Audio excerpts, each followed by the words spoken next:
Yes ay, magandang araw sa inyo mga kakulay. Hali kayo at samahan niyo po si Kakulay para magluto po tayo ng nilaga with mais o sweet corn.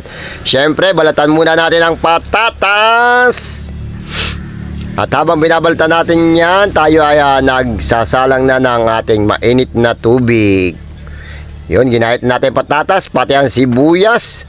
At ang ating mga karne, chinap-chap na rin. Pati ang ating mga mais at ang ilang mga sangkap. Sinamahan na rin natin yan mga kakulay ng okra, pampadagdag sustansya. Ilagay na natin ang karne, sibuyas, kasama ng sweet corn. Yun, may umabot pang isa, takpan natin at pagkatapos ng ilang minuto, eto na siya, kumukulo-kulo na siya ng konti.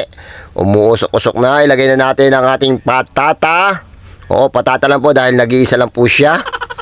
Ayun, at isalagay na rin naman natin ngayon ang ating Baguio beans at kasamang okra. Yan natin ng asin. Yes ay, mga kakulay, ito nagme-mekos-mekos tayo dito ng sinangag.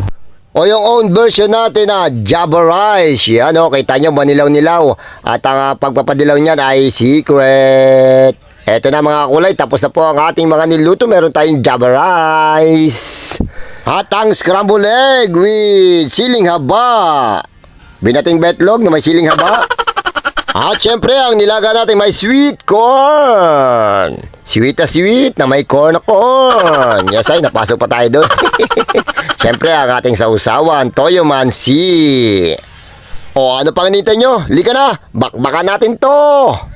Okay, sige mga kakulay, habang binabakbakan ko to, i-istorya ko lang sa inyo kung bakit ko to natripan ngayon dahil tayo nga po ay nagkatrangkaso ng ilang araw. So nag-craving po ko, nakakapaso yata yun. Ang init. So nag-craving po si Kakulay dahil nga po ay ilang araw siyang nakaratay sa banig ng karamdaman. So naghanap tayo ng malalasahan nang bumalik ang ating panlasa mga. O ano pang hinihintay nyo? Halika na, saluhan nyo ako. Ang sarap-sarap, yummy, good na good. Hanggang sa muli mga kakulay, pang ulam!